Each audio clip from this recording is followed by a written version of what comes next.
Right, befores and afters, you've seen them, but we've got two walking, living before and afters right today. My friend Robbie and I, we want to help you to get to the after today.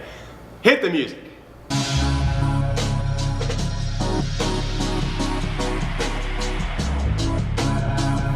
This is Justin Westmoreland, and you're listening to the Fully Alive podcast, where we integrate physical, emotional, mental, and spiritual relational health so that we can become a fully alive community together.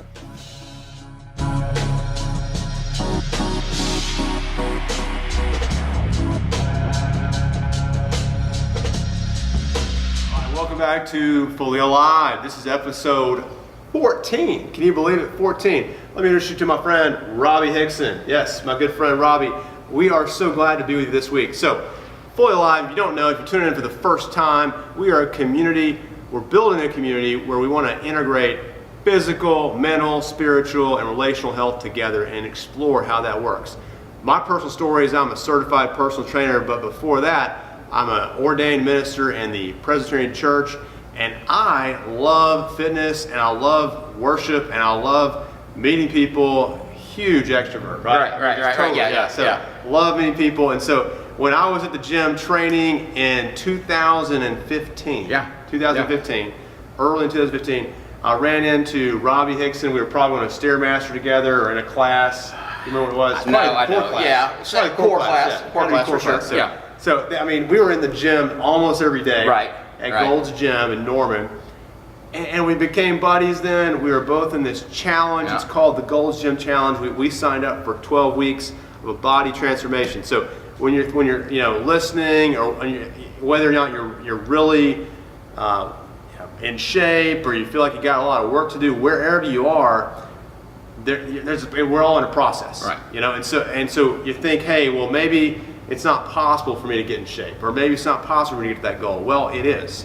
And with training and with commitment and making a decision, getting some motivation to do it, it can be done. And we're two examples of that have been there. When I would say we're still in the process.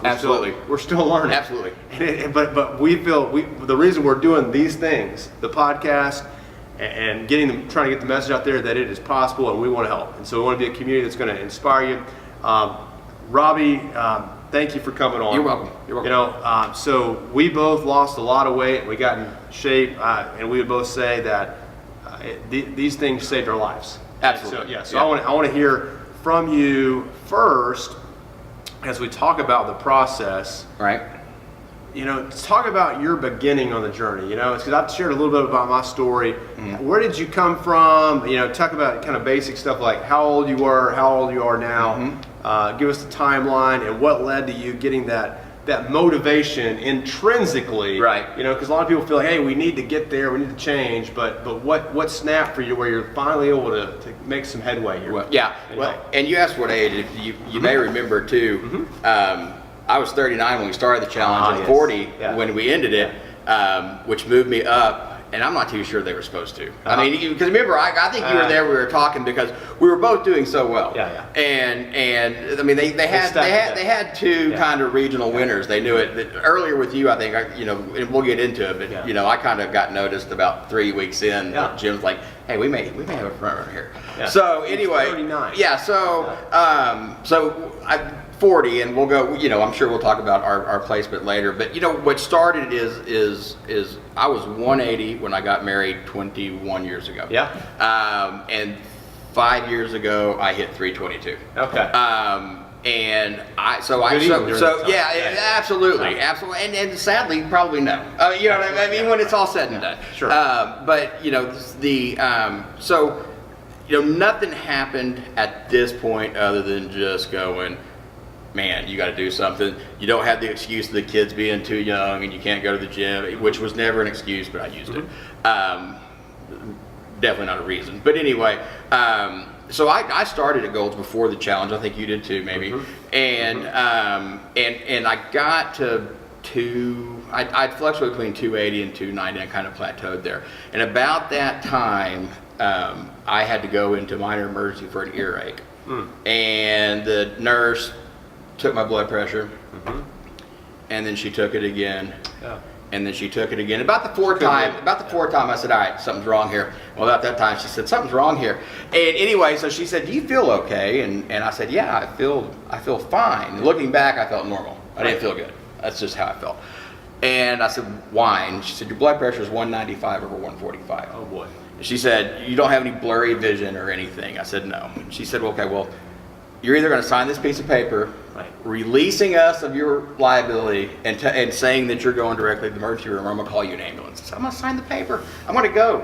I'll go to the emergency room for that. Yeah. And like the doctor at the emergency room was a little bit more rational. He's like, if this spiked today, you'd be dead. Right. And then, as you know, he said this has been a gradual thing, somewhat gradual. So then that just lined up with the challenge. Prior to that, I was doing a lot. Prior to the challenge, I was doing a lot of cardio, and just thought that's how you just drop weight. I wasn't interested in building muscle. I didn't know what building muscle was. You do, but you don't. So you're 320.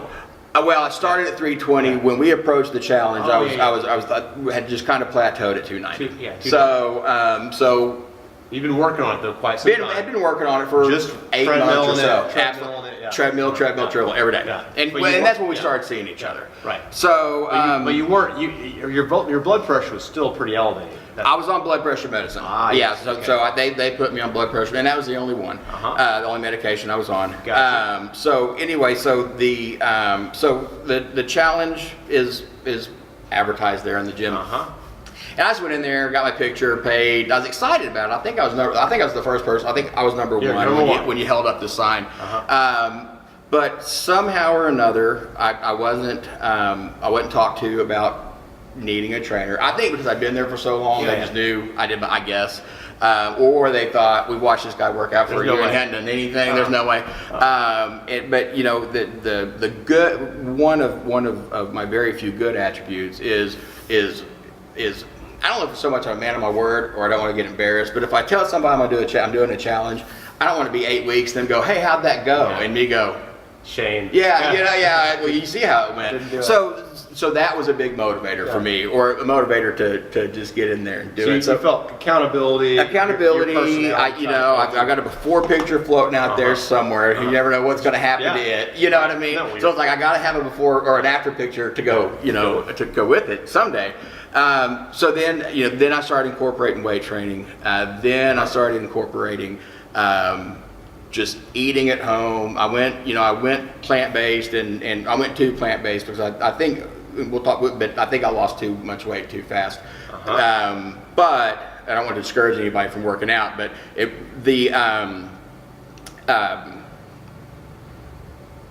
you lost a bunch of weight too fast. Yeah, plant-based. Well, so anyway, the challenge came along right at the right time, and like I was saying, so I wasn't approached by trainers. I wasn't sold on anything. A lot of people don't do challenges because they feel like, and I don't know what happened. But about 3 weeks in, they kind of started seeing, because I started doing things right. I mean, I was eating 5 meals a day. All this stuff you hear that you should be doing, we all kind of know what to do. You just got to do it. If I went to Walmart, I parked in the last stall, no matter how many people. I mean, I was doing everything. I mean, my doctor's like, "You're doing all this? Nobody does all this." So I'm like, "Well, you told me to."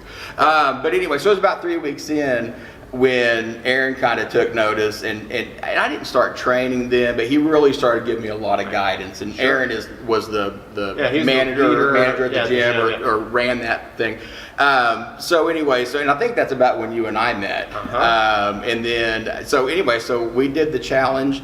I got out of, I was like my age group. Well, then they had to move us age groups, luckily, because I changed. But anyway, I got out of the regional, and then you knocked it out of the park and came in like 8th in the country. Right, I was 7th. Really 8th in the world. 8th, 7th, 7th. Just don't show me there. But but I was thinking, it's the world. Like 7th in the world. They didn't, that's just not. Anyway, it was a big deal. I'm just trying to inflate your head a little bit. So I came out of that 54 pounds down. Took my body fat percentage down 18%. I can't remember where I did on my BMI, but anyway, so I kind of came out of that challenge, you know, from a doctor saying, Yeah. you need to go to the hospital right now or you're going to die before you get there, Yeah. to coming out relatively feeling great and haven't stopped since. Okay, so you're illustrating for me, a couple episodes back, we did the first commandment of fitness, health, or Fully Alive, which is don't be gullible, listen to me. And it's like, so it's listening to someone with expertise. Right. You're listening to the doctors. You're trying to get next to Aaron as much as possible. Right. Sure. And glean Sure. anything. You're taking all those facts you've kind of absorbed over Yeah. the last, however many years, Right. and you're really starting to implement them. Well, and once you get into it, you know, you kind of really start studying it, and something I didn't know then, but and you and I've talked about it before. I think the first conversation, first time I ever knew you existed. I mean, as far as the challenge and all that too, and that we were both, because I didn't know you were doing it until it was after a core class, and you were talking to Aaron, and I was just listening. Man, I was just trying to sponge information, absolutely. and you had made a comment that you'd gone out of town for like 4 days, and you came back and you'd still lost like 2.5 pounds or whatever, and you didn't know why. You were kind of shocked, and I was kind of like, I was like, well, how's that happen? And in part, it's the more muscle you build, the more fat you lose, the more calories you burn just resting. Yes.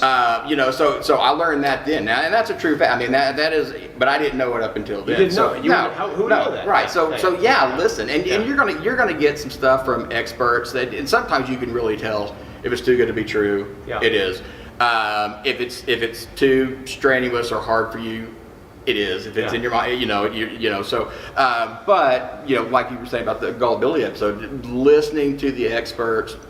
We're in a time now that we've never been where, I'll be going to the gym. We'll have an assigned workout that night. I don't know what it is. I can YouTube it. I can at least walk in there. Yeah, you can figure and it so, out. I mean, a lot of people don't want to go to the gym because they don't know what to do. They don't want to know they don't know how to use the machines. My mom will say that. Yeah. I'd go, but I'm embarrassed. I don't know how to use the machines. Oh, sure. You can Google how do you use the ab machine, or whatever. So we're in a time where I hate to say no excuses. Yeah. But and not only can you find how to use them, but how not to use them. Absolutely, You can find all the ways, The gym fails, all the and bad ones on there, So the amount of information out there, I think some of the people listening could be like, well, it's overwhelming. There's so much out there, And so and part of my understanding of how to get fit is it's a process. It is. So you start to exercise more, right? Start to take in different fuel or different food. And then there's a learning curve. Right. And so you're gonna totally be able to do a lot more, but 5 years in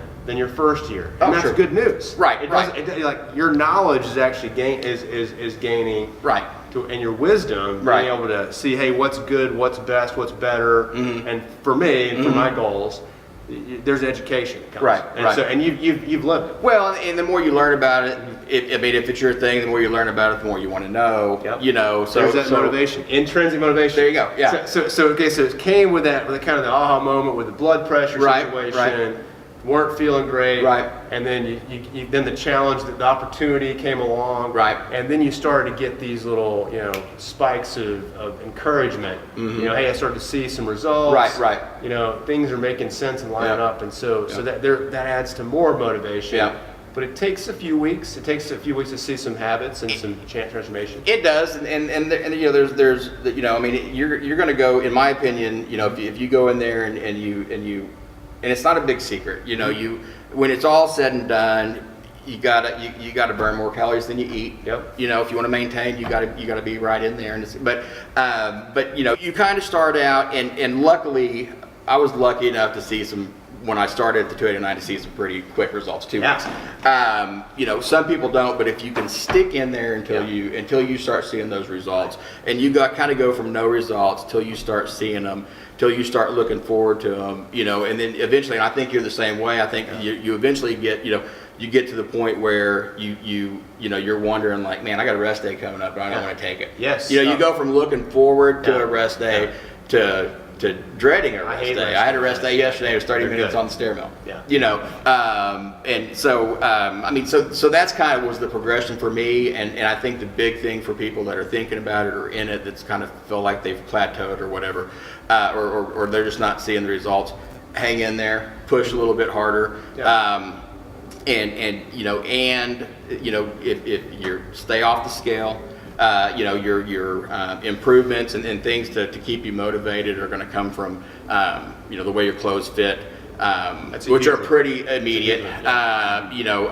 Just how you feel in general, like we were talking before.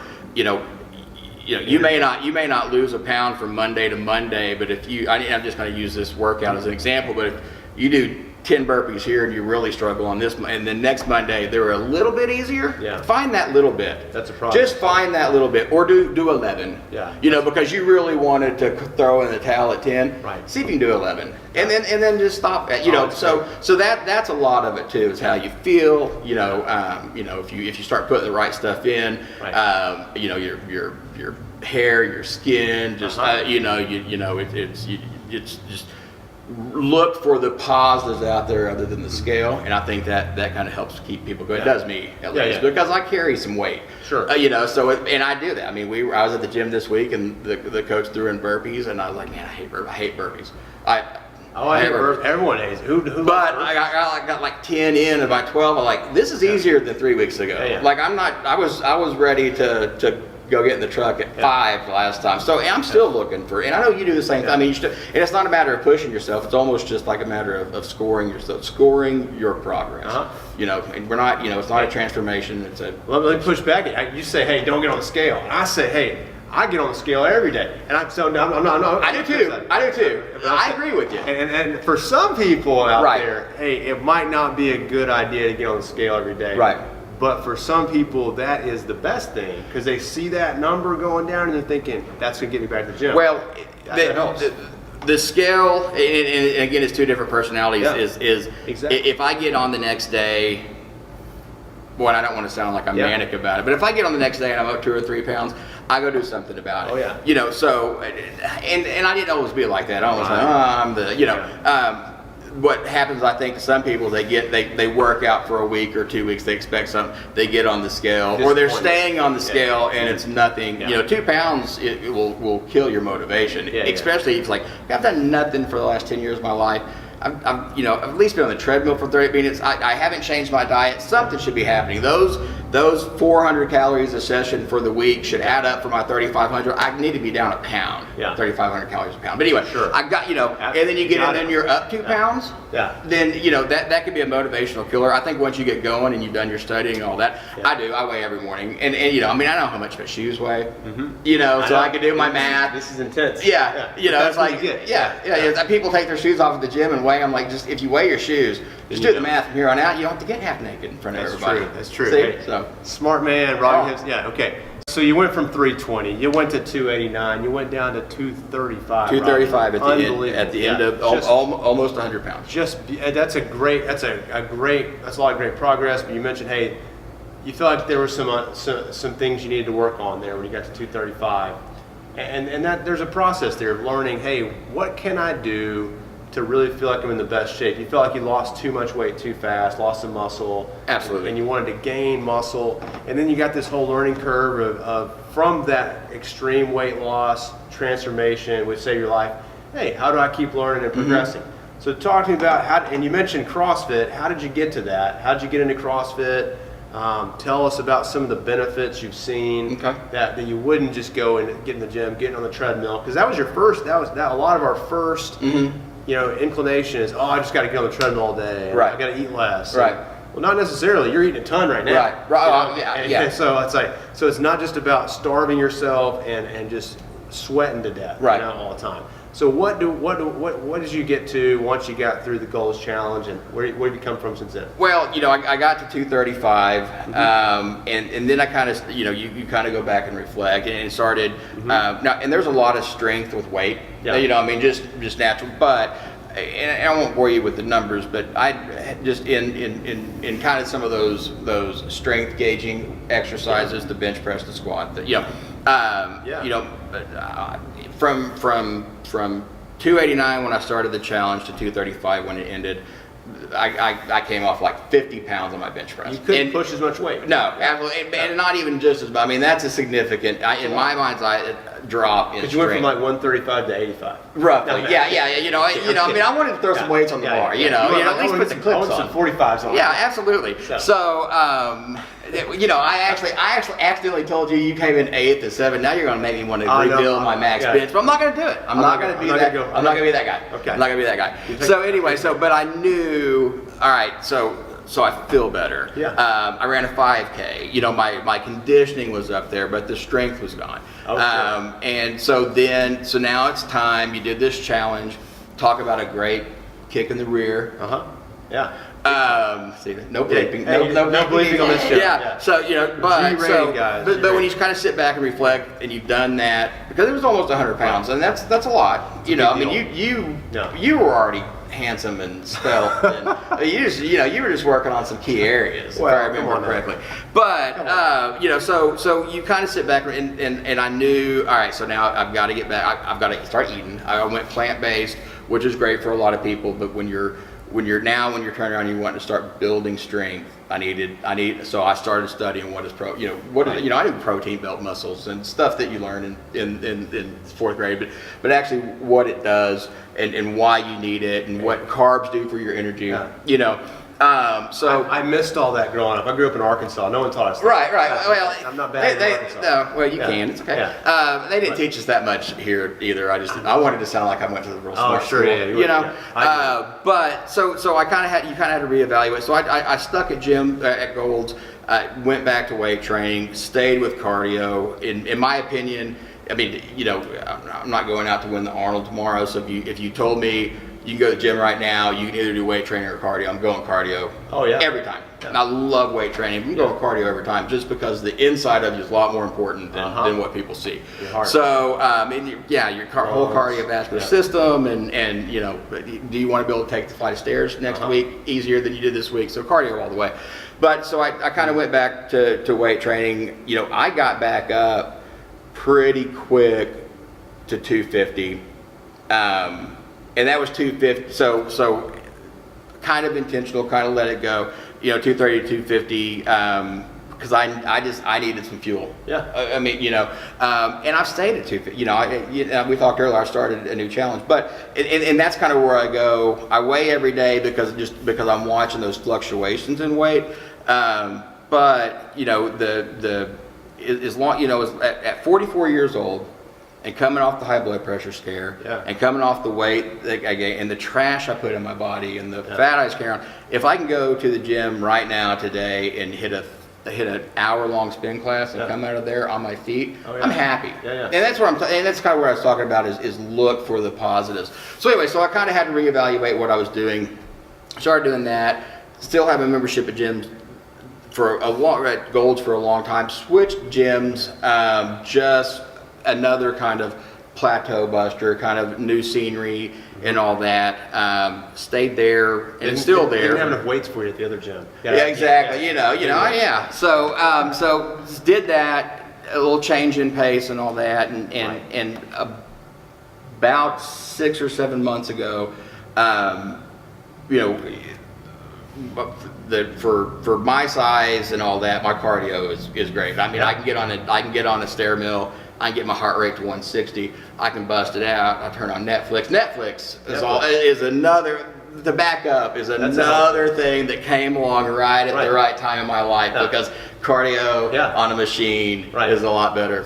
Brought to you by Netflix. But anyway, so so stayed there for a long time, and then about 7 or 8 months ago, I was sitting there going, man, you're coming here every day. You're doing the same thing. You're it's Monday's chest, Tuesdays it's time to break it up.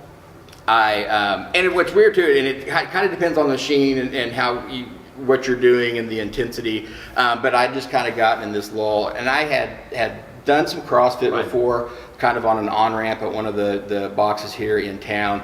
So I knew it. I knew what it was like. And I was scared of it. You know, I did the on-ramp thing. I'd look across the gym where they're having a class and go, "What are they doing?" And then you look across the gym, especially in CrossFit, and you see these guys that are fit like you. Yeah. Oh, goodness. Yeah. And they get done with their workout, a 15-minute workout, and they're lying on the floor just writhing. Sure. A lot of people that scared me at the time too. But at some point, you're like, I'm also 44, and it's like I've got my window's closing on advancement. I can maintain later on, but right now I want to build the muscle I can. I want to work on the cardiovascular. So I knew it, and I remember I was at the gym, the regular gym, and like, all right, I'm going to CrossFit tomorrow.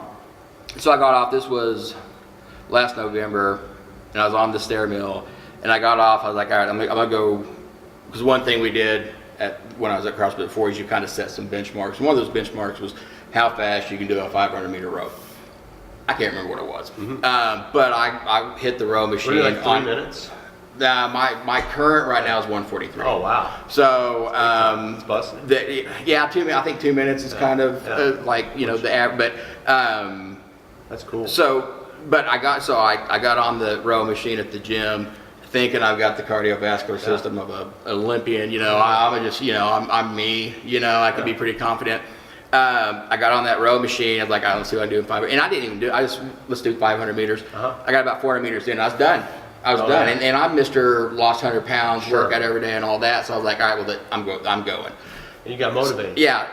Now, this week, throughout the different workouts, I've probably rode 15. Let me take that.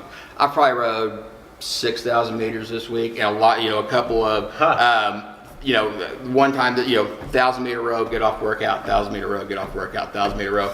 You're done in 12 minutes. Yeah. You're done with the workout, and you're done. And you're done. I kind of carry this floating rest day when it comes to CrossFit, and I tagged it in a day because I knew I was doing this. And some of the workouts can be a day runner. You're like, oh man, if I could do that, I'm gonna feel great, but I'm not gonna want to do anything. No, you're gonna be I'm not gonna have to go make conversation with somebody. But anyway, so it was time to change it up, and I think people have to find, first off, what they like, what they want to do. Robbie, talk to me about you got out of your plateau. How'd you do it? How'd you find CrossFit? Tell me more about that. Well, when I kind of retested myself on the rower, I knew, all right, I got to change something up here. Yeah. I should be able to do that based on what I've been doing. So I went back to CrossFit, and CrossFit is a challenge. That it's an hour long. It's class based. Some people hate that. I used to, but.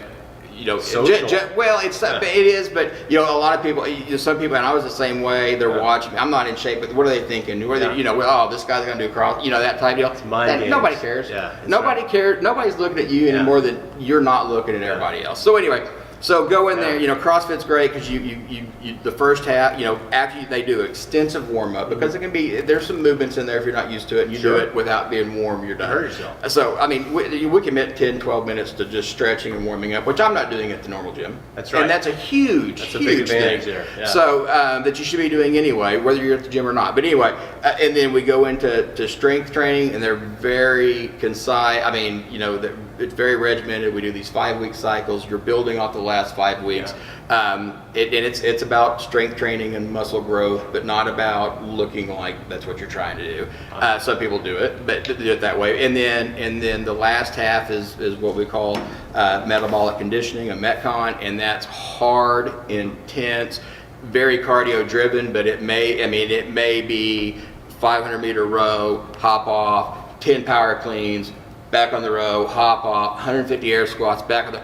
So, and if you're listening out there, don't let that scare you. You don't have to do that. That may be something built to. What's cool about CrossFit is anybody that's out there listening and walking right now and do it, they would encourage you. You don't have to lift. You don't have to clean 155 pounds. Yeah.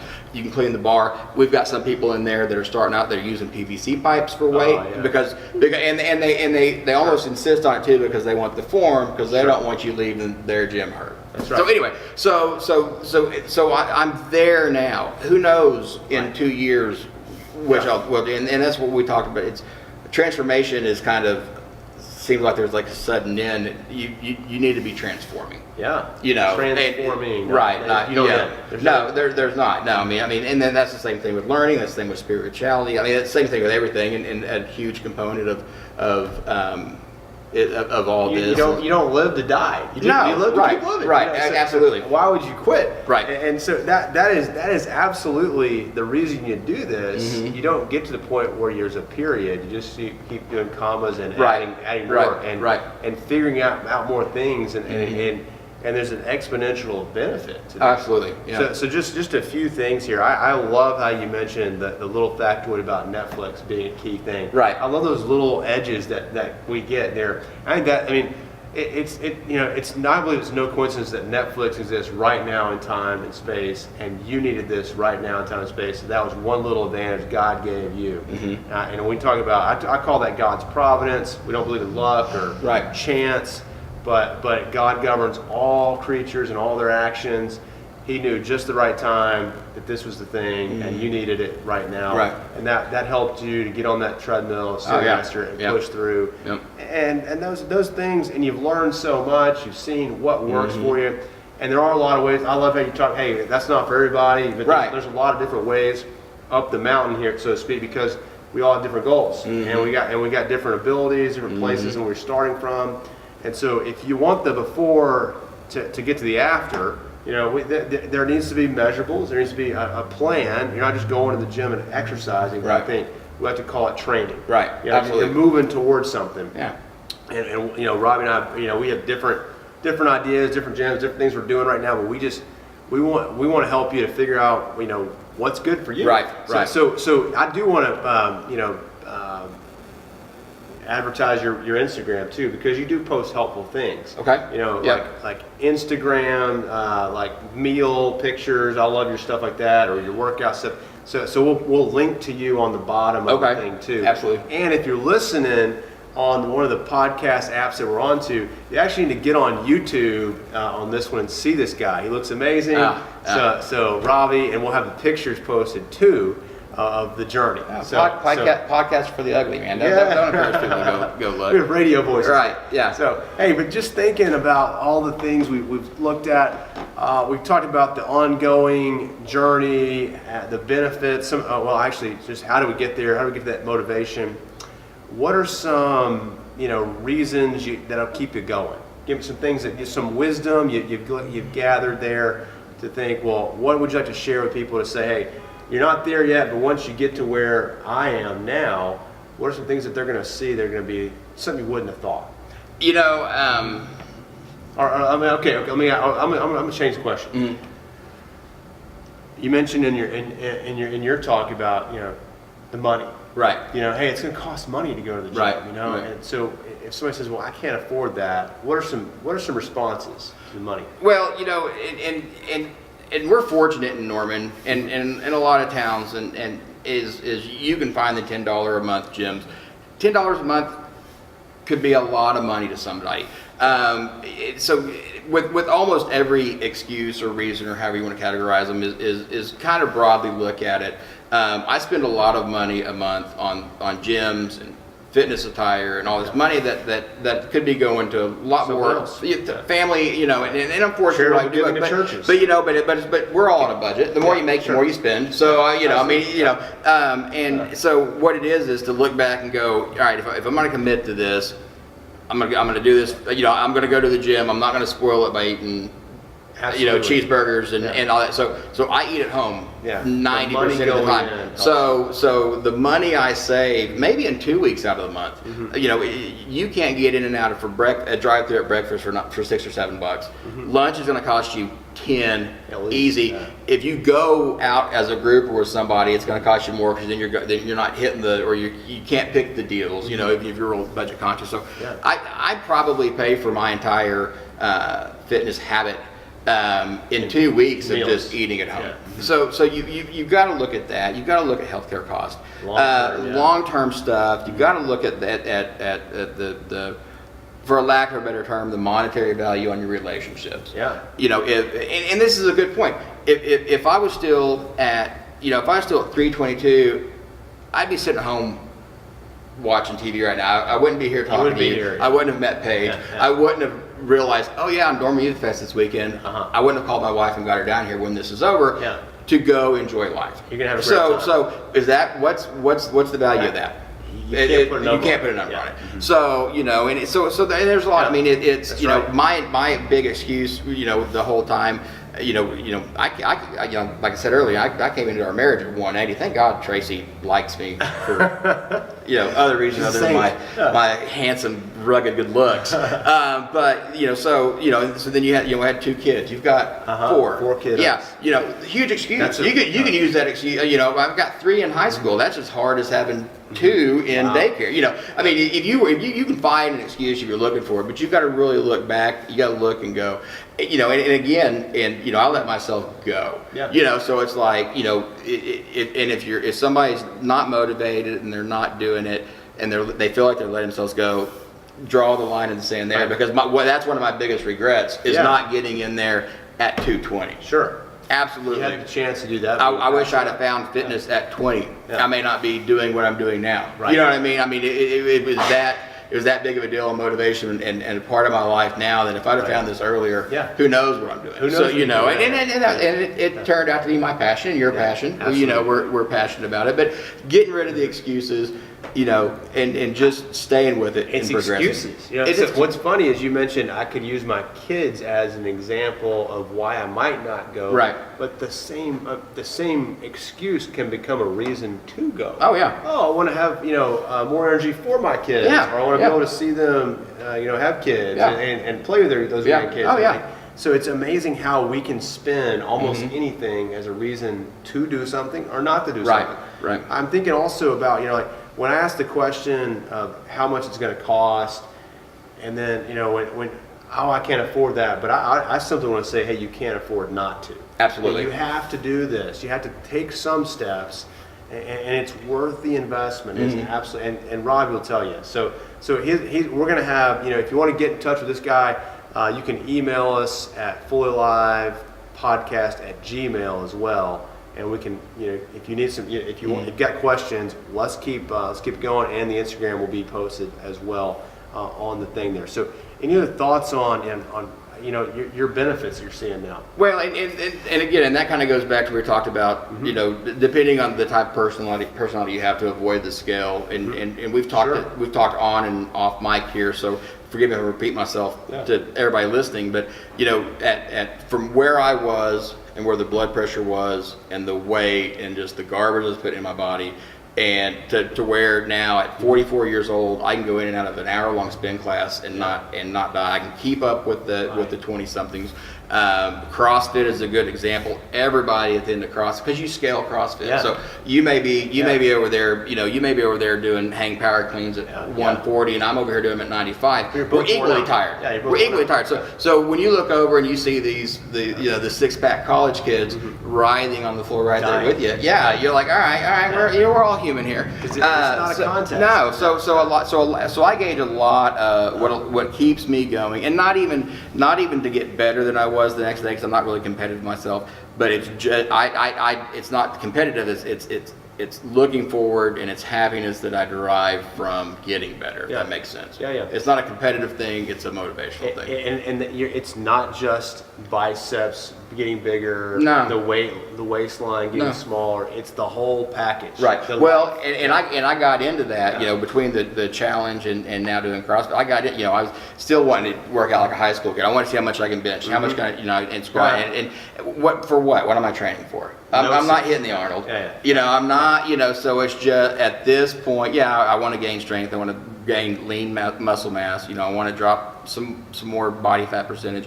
But if I can do today what I did yesterday, and I feel better and not worse about doing it, I'm on the right track, regardless of what the scale says, regardless of what anything says. So that's right. No, that's super encouraging. You mentioned a lot of helpful things, such as going to the class, seeing you're keeping up, you're progressing. You've gotten better than you were last week. Right. That's something that everybody needs to keep in perspective. As you don't have to be benching 400 pounds or bodybuilder, but to see those progressions, and that's how all classes ought to be. Right. Everybody ought to be on the weight that works for them, and not letting your ego get into it. Right. But doing appropriate, proper form with the right weight for you, and then gradually progressing. Yep. You know, Yep. so you don't hurt yourself. Yep. Because injury is going to kill the progress Yep. quicker than anything. Yep. If you can't actually physically get to the gym Yep. because you're hurt. So let's be careful. Let's watch each other's back and let's actually get to know one another at the gym too. Well, That actually helps. and that's what a lot of people that aren't used to going to the gym and that have some fear of that. 90% of the people in there are going to say hi to you. You kind of become like this family in and amongst itself because you kind of fall into this group that's hitting at the same time. You know, if you go to the gym at the wrong time during the day, although it's a gym you go to all the time, it feels as new as the first day that you walk in because it's not your people. You know, and you got guys like me that were going in there big and we're unhealthy. What I've learned through this is thin and skinny does not mean healthy. That's true. So when you walk into a gym, it's just the average Joe, or you've got some fear out there. You know, the guy over there bench pressing 340 may not be able to take a flight of stairs. Probably can't. That's true. You know, and the guy in there that's just smoking everybody on the track can't lift. Yeah. You know, so That's right. you know, and there's a saying out there too. You know, and what I kind of try to keep and I don't always do this, but I just want to outlift the runners and outrun the lifters. Ah, okay. Okay, I don't want to be I don't want to hold the one. bench press record, Yeah. and I don't want to. You know, I don't need the 5K. You know, Sure. jump in there like you did a couple weeks ago, or Well, you yeah, know, that's right. and you know, we're in your age group. Yeah. You know, Well, but there are only 3 people. I've been in a 5K that I walked and I came in third. Oh, got wow. a trophy. There you 3 go. people in my age group. So, you know, but funny. nobody has to know that. That's true. Now everybody Hey, does. it's a fun. Yeah, no, it's out there. So, but yeah, so I mean, if anybody walking into the gym is at their own level, at their own starting point, and you know, I know there's a lot of fear because I see it and I talk to people about it. That people are watching me. You know, I don't like to go into the meathead room. I don't like, I don't like to. That's an excuse. They don't care. You know, and you're not going to be in their way. And they're the friendliest guys in there. Yes. They're the friendliest guys and drive the smallest cars. Right. You watch them. How about that? Yeah. You know, and once, but you got to get over that fear. Once you get in there, it's transformative. Yeah, You know, yeah. and you're going to become that guy, I think the nicer guy who's having a better time all day long because those guys are having a great time. Yeah, and you'll know this. There are a lot of people that work out. The adrenaline release becomes super addictive, more than anything. And I use it as if I'm having a tough time at home with the boys, like a 17 and 19-year-old that think they're smarter than I am, and sometimes they are, but I've left the house in the evening and go, this is going to go the wrong direction real quick, or I'm going to go burn off some steam. Yeah. And by the time I get home, I'm chatting with them, and it's all, so there's a lot of that. The decompress during the day, or from the day. When you work out, it doesn't take you long. I've never, and I'm a thinker. Yeah. I'm always in my brain. Yeah. When I'm in the gym, I don't. I'm not focused on the workout, I'm not focused on music. I'm just kind of in this place of just myself. And if you can find that point, if you can get to that point, and if it's not the gym, and like we're talking about, it might be. We're again, I keep talking about Norman, and the whole world can hear this, but in Norman, we're 5 miles away from State Park. If you like to hike, you've got the opportunity. You do have if you like, if you want to mountain bike someday, or if you're a current mountain biker, or you think, I'm 2 weeks from being able to, it's right. The opportunity is there. Find your, you just kind of got to find. And you may not find it when you started. I didn't. Yeah. You're a certified trainer now. You weren't thinking about that. No, that was day not one of the something challenge. I You found what and That's right. and you've changed your routine, I'm sure. big And time. you work out different. But when we started, it was hard, monotonous, boring.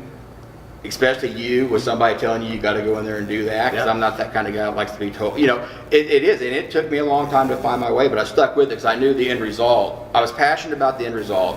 I had to find the passion to get there, and it didn't start off day one. A lot of it is the community, isn't it? You Okay. get in there, like, I'm not a runner, Right, but right. I feel like there's all these running clubs out there, and they're a community, and they're supportive, and you've got the guys that are really fast, the guys that aren't Right, fast, right. and the guys that are just newbies, and they're so encouraging. Yeah. And it's like, and that's the gym Almost, too. well, and like I've done a couple of 5Ks, almost too much. Like at the end, they're all cheering you on. You're just like, shut up. I'm a you guys loser. are, you're waiting on me to deflate the yeah. finish line. Yeah. Don't tell me what a great job I did. No, You know, but it is. That's Yeah. you feel that. Yeah. But that actually people who've been there, they weren't running the 17-minute 5K Right. when they started. Right. They did Right. exactly what Yeah. they know. Yeah. They Yep. know. Yep.